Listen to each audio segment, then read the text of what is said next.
Welcome to our QCNet classes. So today's I will discuss most important unit number 4th. Okay. सो ये unit number 4th है जो कि आपकी communication से related है। इसकी 1 बाय 1 ऑल क्लासेस में आपको प्रोवाइड करवाने वाली हूँ, वो भी free of cost. I hope you R be excited because यहाँ पर बोथ लैंग्वेज में रहने वाला है पीपीटी, मतलब कि हिंदी और इंग्लिश मीडियम में। ओके, सो प्लीज़ ज़्यादा से ज़्यादा शेयर करें इस वीडियो को, ताकि हमसे ज़्यादा से ज़्यादा स्टूडेंट्स जुड़ सके और इसका बेनिफिट ले सके। ठीक है, तो आज हम बात करेंगे first of all communication meaning और इसमें से कैसे क्वेश्चन पुटअप होते हैं। इसके मैं क्वेश्चंस आपको शॉर्ट वीडियोस में करवा दूंगी और शॉर्ट वीडियोस आप हमारे ज़रूर देखिए वहाँ पे जाके, क्योंकि जो अभी रिसेंटली एग्जामिनेशन हुए थे उसमें से जो क्वेश्चंस आए थे वो भी मैंने करवाए थे। और अब अपकमिंग सेशन के लिए क्या क्या इम्पोर्टेंट है, जैसे मान लो वाटर डे है, ठीक है, तो ये सब क्या है, एक तरीके से हम जितने भी डेज़ को ऑब्ज़र्व करते हैं नेशन राष्ट्र, तो वहाँ पर थीम भी ये क्या करते हैं, थीम रखते हैं। ठीक है, तो जो थीम होती है डेज़ की, इम्पोर्टेंट डेज़ की, तो वो पूछी जाती है यूजीसी नेट एग्जामिनेशंस में। सो आप मेरे शॉर्ट वीडियोस ज़रूर जाके देखिए, वहाँ पे मैंने क्वेश्चंस करवा रखे हैं। ठीक है, तो हम स्टार्ट करते हैं। Communications, what is the meaning of communications? So communication क्या है? एक संचार है, सभी को पता है नॉर्मली, लेकिन इसमें से क्वेश्चंस कैसे पुटअप होते हैं वो करते हैं। ठीक है, वो देखते हैं। सो कम्युनिकेशंस जो हैं वो कहाँ से इसका ओरिजिन हुआ वो देखते हैं सबसे पहले। So communis and communicare are two Latin words related to word communications. मतलब कि जो आपके कम्युनिकेशन है वो कहाँ से निकल के आया, एक लैटिन वर्ड से निकल के आया, जिसमें से लैटिन वर्ड में से दो वर्ड निकल के आए, कम्युनियस और कम्युनिकेयर। ठीक है ना, कम्युनिकेयर इसका या जो है मीनिंग, एक्चुअल में इसका मीनिंग था कॉमन। ठीक है, तो कम्युनिकेशन लैटिन वर्ड से निकल के आया, लैटिन वर्ड से निकल के आया। ठीक है, और इसमें से क्या बना, कम्युनिकेशन निकला। वर्ड क्या निकला, कम्युनिकेशंस। अब आप सभी जानते हो कि communication is sharing of informations को क्या करता है, शेयरिंग करता है, and ideas to be create better understanding, मतलब क्रिएट करता है आइडियाज़ को एंड बेटर अंडरस्टैंडिंग के लिए।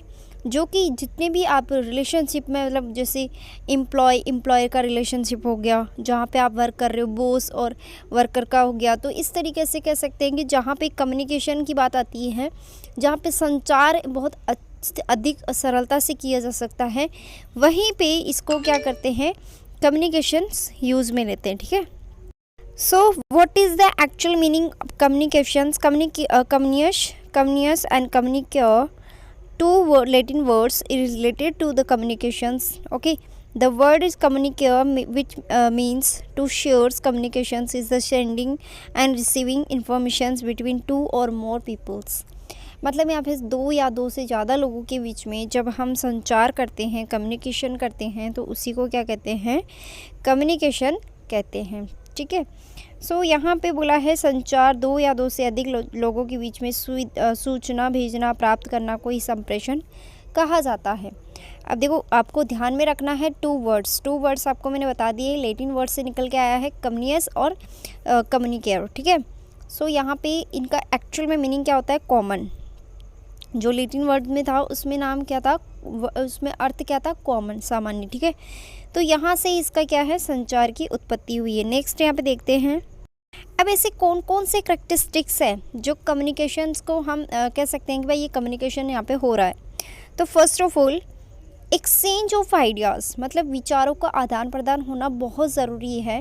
जब तक विचार आदान प्रदान, यानी कि एक जब हम किसी सामने वाले को बोल रहे हैं और उनको नहीं समझ में आ रहा है, या फिर वो किसी तरीके से वो नहीं समझ पा रहे हैं, तो वो एक बेटर कम्युनिकेशन नहीं होता है। जैसे मैं आपको ये टॉपिक पढ़ा रही हूँ और आपको फाइनली जब लास्ट में आप पूरा पढ़ने के बाद में आपको कुछ भी समझ में नहीं आता है, तो ये क्या है, कम्युनिकेशन वहाँ पे अच्छा नहीं माना जाता है। ठीक है, कम्युनिकेशन कब होगा, जब मैं आपको अच्छे से मतलब बता दूँगी, कोई टॉपिक पढ़ा दूँगी, उसके बाद में आप मुझे कमेंट बॉक्स में कमेंट करके बोलोगे कि मैम हाँ आपका वीडियो है वो बहुत अच्छा है, या फिर आपको 50% समझ में आया या फिर 80% समझ में आया। आपका जो रिस्पॉन्स मुझे मिलता है वो ही हम जानते हैं कि वो ही क्या है बेस्ट कम्युनिकेशन है। क्योंकि जब तक आप हमें फीडबैक नहीं दोगे तो हमें कैसे पता चलेगा कि आपको समझ में आ रहा है या नहीं। I am right? Okay. Next यहाँ पे है, नेक्स्ट है एटलीस्ट 2 पर्सन होना बहुत ज़रूरी है कम्युनिकेशन करने के लिए। अब स्टूडेंट हो चाहे एम्प्लॉय हो, कुछ कोई भी हो, मतलब यहाँ पे कोई भी एनी वन पर्सन, यहाँ पे एनी वन पर्सन 2 पर्सन होना मतलब मस्ट भी है। अकेला इंसान खुद से कम्युनिकेशन नहीं कर सकता है, ठीक है। आप मेरा जो वीडियो है बहुत सारे बच्चे देखते हैं, ठीक है, तो कल को बहुत सारे बच्चे देखेंगे। आज 150 ही देख पा रहे हैं, लेकिन फिर बाद में 1 साल बाद में 2 साल बाद में इसको 10,000 50,000 व्यूज़ आएंगे इस पर। तो क्या हो रहा है यहाँ पे, बहुत सारे बच्चे कम्युनिकेशन कर पा रहे हैं ना, सुन पा रहे हैं मेरी बातों को और समझ पा रहे हैं किसी चीज़ को, और फिर वो फीडबैक देंगे कि मैम हाँ हम आपके पढ़ाने से हमारा नेट क्वालिफाइंग हो गया। तो इस वजह से ये क्या है, एक मोर देन 2 पर्सन्स में के बीच में क्या है कम्युनिकेशन होता है, ठीक है। 2 वे प्रोसेस, 2 तरफा प्रक्रिया। अब यहाँ पे 2 तरफा प्रक्रिया का मीन्स क्या है। फर्स्ट ऑफ ऑल मैंने आपको कुछ समझाया और आपने फीडबैक दिया, तो ये दोनों तरफा क्या होता है कम्युनिकेशन होता है। जैसे कि कोई एम्प्लॉयर है, तो एम्प्लॉयर क्या करता है, एम्प्लॉय को अच्छे से मतलब कि समझाता है कि इस काम को कैसे करना है कैसे नहीं करना है, और वो सामने से फीडबैक दे रहा है कि हाँ जी सर ऐसा है, इसमें ऐसे ही इनोवेशन कर सकते हैं या फिर ऐसे कर सकते हैं। तो ये क्या है, उनकी तरफ से भी रिस्पॉन्स आ रहा है और अपनी तरफ से भी रिस्पॉन्स आ रहा है, तो मतलब दोनों तरफ से क्या है better communication. I hope you are understanding very well, ठीक है। सो यहाँ पे बोला है प्रिजर्व इन नेचर, यानी कि प्रकृति में व्यापक होना ज़रूरी है। मैनेजमेंट फंक्शंस, जितने भी मैनेजमेंट फंक्शंस होते हैं वो कम्युनिकेशन पे डिपेंड होते हैं। एनकोडिंग एंड डिकोडिंग, ये तो आपका 100% इम्पॉर्टेंट है। ये 2 मतलब कि पॉइंट्स पकड़ के चलो, यहाँ पे आप वर्ड्स पकड़ के चलोगे ना तो सच में आपका नेट क्वालिफाइंग हो जाएगा। Because encoding encoding and decoding ही बच्चों को समझ में नहीं आता है, जो कि मैं अलग से इसका पार्ट लेके आऊँगी। एनकोडिंग एंड डिकोडिंग क्या होता है उसको अच्छे से समझाऊंगी, ठीक है। So continuous process oral and written. अब देखो कम्युनिकेशन ओरल भी हो सकता है, लिखित भी हो सकता है। बिकॉज हम जैसे किसी फॉर्मल लेटर लिखते हैं हम, ठीक है, तो फॉर्मल लेटर में क्या करते हैं हम लेटर लिखते हैं, तो लिखने से भी कम्युनिकेशन बनता है कि हम क्या विचार रख रहे हैं, तो वो आगे हमें पहुंचाना है। तो वहाँ पे भी जो समझ पा रहे हैं हमारी बातों को, तो वो क्या है एक अच्छा कम्युनिकेशन माना जाता है, ठीक है। तो वहाँ से भी जैसे मान लो आपकी कोई लाइट की कटौती हो रही है 2-4 दिन से, तो आपने लेटर लिखा अध्यक्ष को और वहाँ पे बिजली विभाग में आप गए, इलेक्ट्रिसिटी जो भी आपके पास में नियर बाई में है, तो वहाँ से आपकी जो भी समस्या है उसकी समाधान, प्रॉब्लम्स को सॉल्व कर दिया गया है। तो वो क्या है बेटर कम्युनिकेशन है या नहीं है ना, ठीक है। आई होप कि आपको समझ में आ रहा होगा। फॉर्मल और इनफॉर्मल चैनल बेस्ड, मतलब देखो ये फॉर्मल भी हो सकता है इनफॉर्मल भी हो सकता है। अब फॉर्मल तो मैं आपको समझा चुकी हूँ कि आप किस तरीके से कर सकते हो, लेकिन इनफॉर्मल का एक एग्जांपल ले लेते हैं। फॉर लाइक दैट कंपनी में ऐसे जो कह सकते हैं कि कर्मचारी होते हैं या फिर घर के मेंबर ही मतलब ज़्यादा कंपनी के अंदर होते हैं, वहाँ पे रिलेशनशिप बहुत देखने को मिल जाता है, ठीक है। जैसे मान लो कोई बिजनेसमैन है तो उनका बेटा भी क्या हो गया कि बिजनेसमैन ही उसी बिज़नेस में करने लग गया काम, तो ये क्या है आपका फॉर्मल इनफॉर्मल के अंदर आ जाएगा, ठीक है। सॉरी फॉर्मल में नहीं आएगा, इनफॉर्मल में आएगा, क्योंकि फॉर्मल में तो क्या बोला था मैंने कि ऑफिशियल लेटर होते हैं ना वो फॉर्मल में आते हैं। जैसे आपने आई थिंक 11th-12th में या फिर पढ़ा होगा फॉर्मल और इनफॉर्मल, 12th में पढ़ा होगा, क्योंकि मैं 12th वाले बच्चों को भी पढ़ाती हूँ, तो वहाँ पे मैंने पढ़ाया हुआ है इनफॉर्मल और formal letters. Okay, so I hope कि आपको क्लियर है। नेक्स्ट अब बात कर लेते हैं हम एलिमेंट्स ऑफ कम्युनिकेशंस। अब देखो मोस्ट इम्पोर्टेंट ये फॉर्मेट आप याद में रख लेना, मतलब याद कर लेना इसको, बिकॉज़ ये जो फॉर्मेट है यही यूजीसी नेट एग्जामिनेशन में पूछ जाता है। तो देखो यहाँ पर क्या आपको ध्यान में रखना है, फर्स्ट ऑफ ऑल सेंडर कौन है यहाँ पे जो संदेश को भेजता है, रिसीवर कौन होता है, जो मैसेज को रिसीव करता है, ठीक है।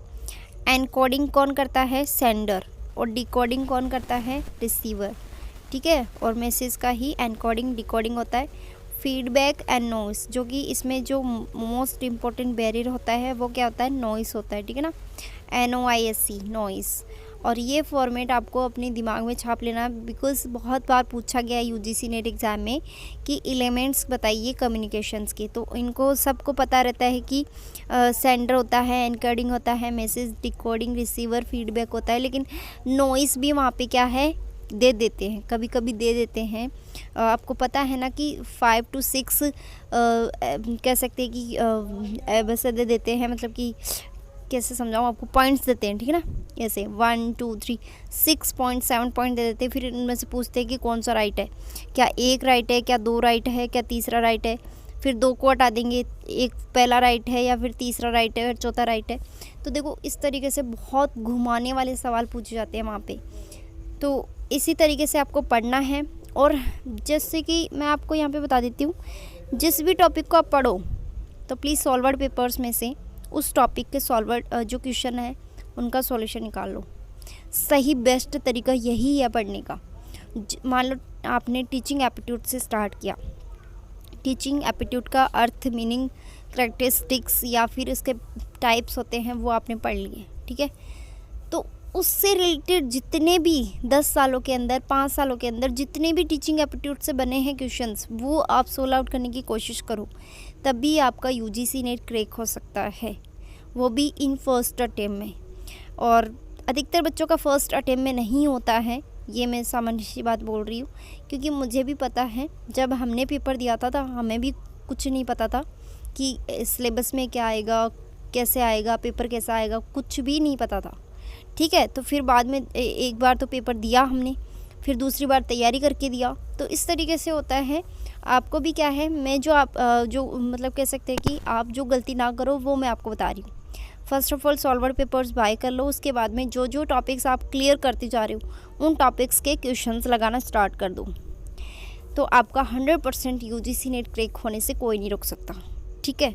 So I am providing the best material for UGC NET examinations, paper 1 and paper 2 also, notes, current affairs and mock test and solved papers.